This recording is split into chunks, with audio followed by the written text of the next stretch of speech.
Okay, now doing this is a hell of a lot easier than doing this. Seriously, it hurts to play some of these analog stick assaulting games. Like this one and the present giving game. Some, like the long jump game, aren't too bad as you only have to do it for a few moments. But any more than that, and you'll be quickly learning that bunnies don't like wankers cramp. And finally, there's these dance sequences. Annoyingly, these are the most time consuming, the most boring, and the dumbest minigame of them all. But because they were so easy to do, I often found myself doing them as a kid, just so that I could advance to the next level if I found a minigame that I couldn't beat otherwise. The early ones are so easy that they're boring. You're literally just waiting for Rabbids to land on the platform so that you can vaporize them with a death ray. Okay, I don't actually know that, but I'd like to think they died. The music is kind of chipmunkified, and there aren't any good songs on it either. It's a shame as well, because the original Rayman composition was so beautiful in comparison, but oh well, clearly beauty is a thing of yesterday. This is Rayman Raving Rabbids, bitch! I'd say that these are actually the most representative minigames. They're boring and lack challenge, except for the second to last one, that actually gets a little intense. That's the closest that this thing comes to being tolerable. But it's not even just the gameplay, it's the entire setup. I mean, the joke, in its most simplest form, is that Rayman and the Rabbids are dancing to music. And it's like one of those Minecraft parody videos. You know, the ones that younger children watch to laugh, so that they're cool. But they don't know why they're laughing, because it's not funny. It's the same sort of humour that's scattered throughout the game. They said that their inspirations were things like Monty Python's Holy Grail and Mars Attacks, both of which are funny in their own way, and present ridiculous scenarios based on things that are popular. Their things are so simplistic that they're actually really clever, like the Black Knight joke. I think such a thing could easily have been done with Rayman, considering the tongue-in-cheek nature of the third game, but they fucked this up entirely, and now it's just juvenile, boring anti-humour that's not even challenging or engaging, and the story doesn't even qualify as shit, so where's the appeal? I hate myself for saying this, but if there's one thing about this game that holds up, it's the visuals. I do think that they are really good. I feel like they hold up as well, as they're kept really simple. Everything has a quite slick and smooth edge to it. It's one of the few things it has in common with its predecessors, that its visuals have timeless beauty to them that still hold up today. So I guess there's that. Still, there's one thing that I'm saving. One thing that I'm refraining from talking about until now because, well, I was waiting for a pretty grand reveal for this majesty. So in the warp room, there's 3 gates that, come to think of it, lead to all sorts of places. It's almost as if the minigames have no connection to the arena or the story at all. Shit, sorry, no, nitpicking again. Okay, but no, there is one thing that stands out. This big gate. This amazing, majestic heaven's gate that can only be unlocked by beating 3 minigames. What great conquest awaits inside? What marvellous test of skill, dexterity, strength and courage awaits? Well, it's a rail shooter. A fucking rail shooter. I have no words. I have no words as to how fucking stupid this shit is, but I'm going to try and give every reason that I can think of on the spot as to why this doesn't fucking work. Number 1. This is a party game and a rail shooter segment isn't 2 players, meaning if more than one person is playing they will have to wait for the other players to play first. If 4 people are playing then each player will have to watch the other player play at least 3 times. This is moronic, as there's no way to make this game faster, which each player must play approximately 5 to 10 minutes, and therefore it can completely misses the point of a party game actively, which is supposed to be quick and decisive. Number 2. Rail shooters are boring, even good ones, and this isn't a good one. Like Time Crisis or Vampire Knight, 2 rail shooters are actually decent. There is no alternative paths. The gameplay is so simplistic it is boring and frustrating. Enemies' projectile attacks, it's practically impossible to get hit unless you just stop giving a shit. They literally stand there and stare at you before firing, giving you ample opportunity to shoot first, and if you shoot just after they shoot, you're able to deflect the shot with your own projectile, confusing them and giving you even more time to fire again. The projectiles are slow and clumsy for both you and the enemy. The way they shoot is unlike anything I've played, as it takes a second for the projectile to hit, and the fact that you have to knock enemy projectiles aside just makes enemy fire even more of a non-issue. Number 3. Power-ups are stupid and pointless. They either waste a lot of ammo or hinder you, so again, they are pointless. Number 4. Why did they do this if they couldn't even be arsed? Seriously, everything about these spells can't be arsed. Primarily with the boss fights, they're all the same. The bosses fire fireworks out of their arses and you have to shoot them back out the sky before they hit you. They bounce off and fly into the boss. Do this 3 times and you killed it. And this is the case for every boss in the fucking game. Number 5. There are just so many instances of, well, nothing. Seriously, instances where you don't shoot and don't move around. Why? It's not like anything actually exciting is happening. It's not like there's anything tense or eerie going on, and it's not like anyone is immersed. Everyone just wants this shit over with. Please, just end it quicker. Number 6. It's Rayman. Did anyone look at this and say, gee, Rayman rail shooters? And not think, those things go together about as well as a fox trap and gonads? Number 7. Also, why the fuck are these segments so fucking long? Number 8. What's the point in these fucking radios if they only make 4 enemies dance on the spot, and thus making them immobile? How is it at all helpful when only 4 enemies in the entire level can be affected by them? So if you miss them, it doesn't even fucking matter because it won't affect anything. These rail shooters fucking drag. Thankfully, the developers were merciful enough to throw in a few warthog races and pig snatching challenges, as well as a Superman 64 knockoff. And yes, this Superman 64 Flying Through Rings game is a hell of a lot more fun than the shitty rail shooter segment. Take that as you will. Despite my many complaints, this game is functional. It even has instances where it's kind of fun. And personally, a number of things are done better than that shitty Shark Tale game, or a Little Britain game, or a Phoenix game. It's not saying much, but it's something. And my overall verdict, were this just a game on its own, would be, it's average. But this is a Rayman game.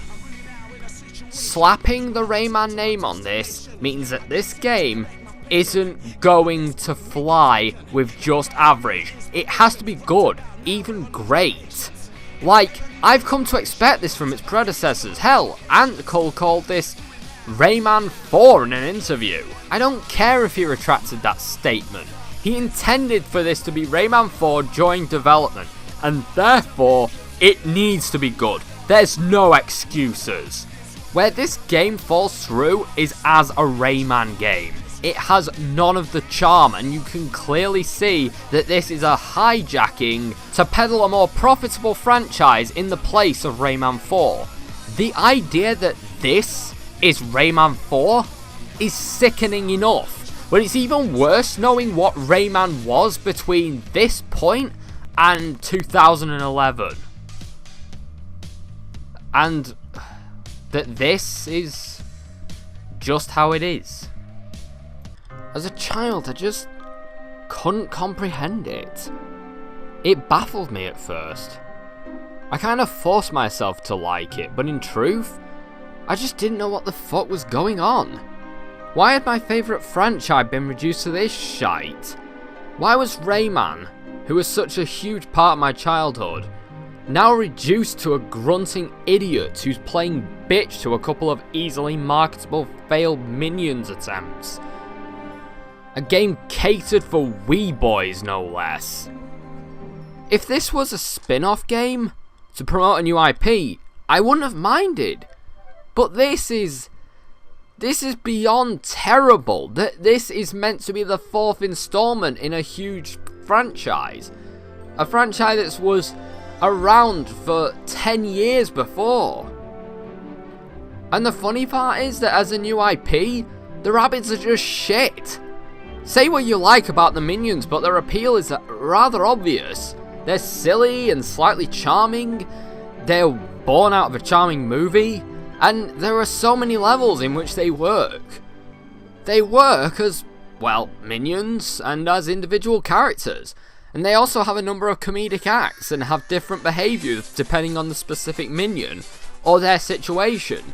But the Rabbids, they really aren't alike at all, especially when compared to the minions. None of them are individuals, with the possible exception of Darth Darko, which is actually my favourite, as he goes through a transformation from going from a prison warden to a superfan.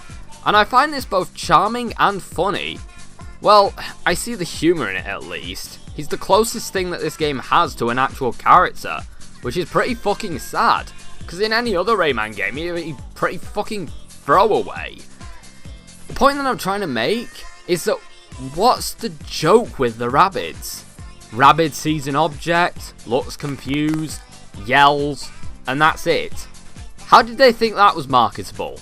How did they think that this was a joke that could be peddled again and again, sequel after sequel for years to come, without any form of variation or difference to try and make it anything else? Did they think that people are going to laugh at that exact same joke over and over without any form of variance?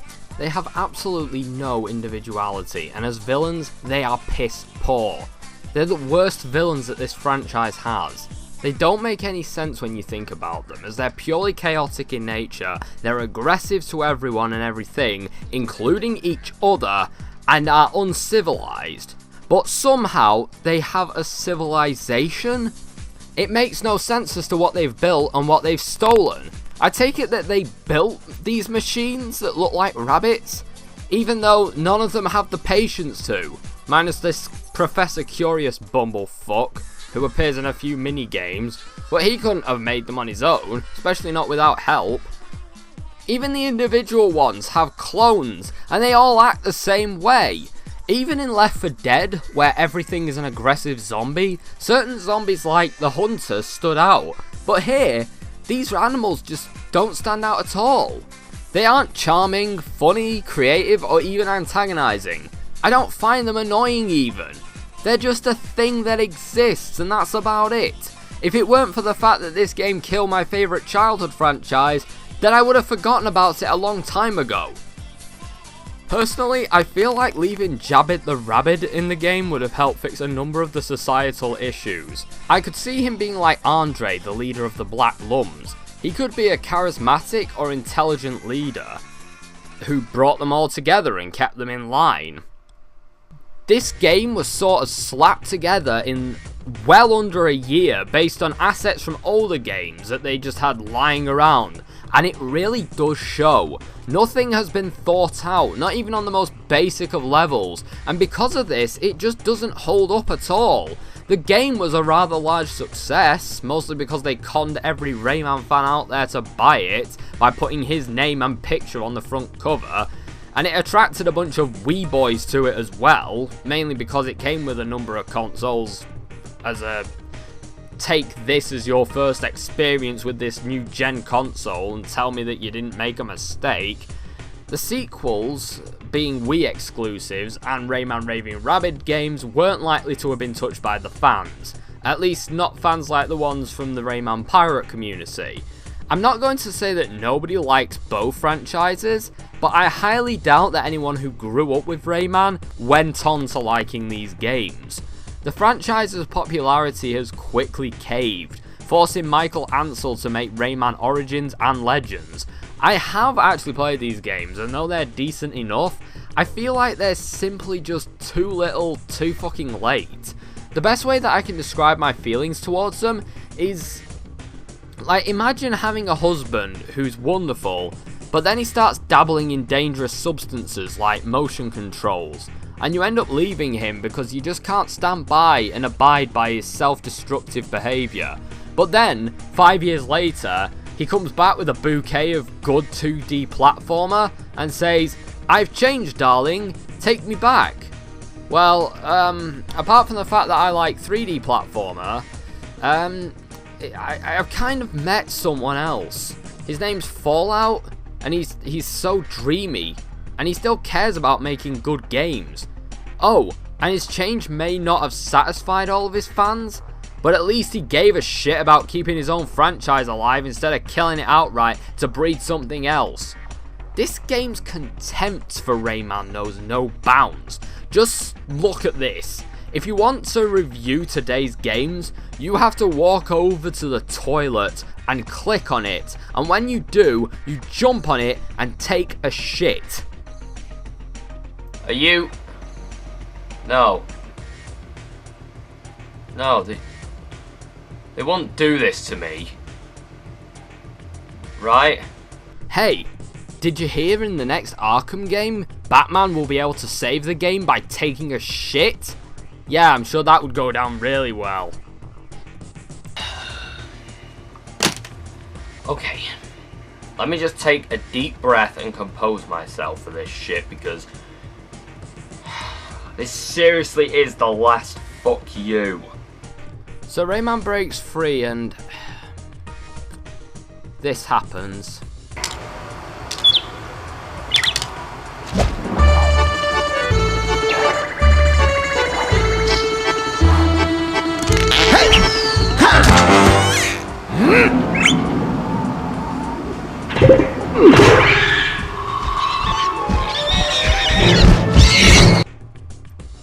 Oh, I forgot to mention, but they literally shit on Rayman during the course of this game.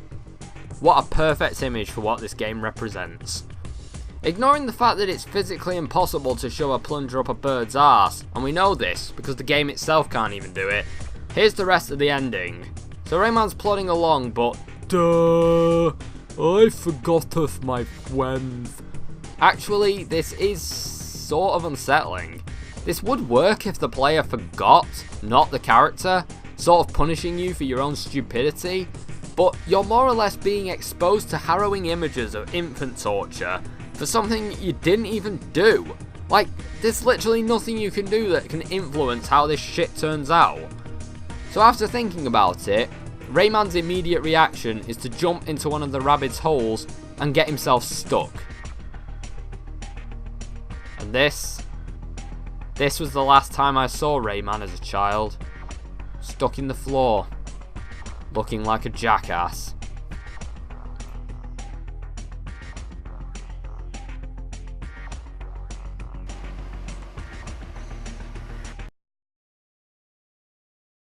I hope now you understand why I fucking hate this game. And if you still don't, as I said earlier, just imagine that this happened to your favourite childhood franchise. Like, having to accept that this shit was the future of your favourite franchise as a 10-year-old kid was fucking harrowing. I'd like to say that hope isn't dead for the Rayman franchise. After all, if these games taught me anything, it's that there is always hope. There's always hope.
know, Glowbox, I think this might be the end. No, not the end. Glowbox bring good gift from Lee. Lee the fairy?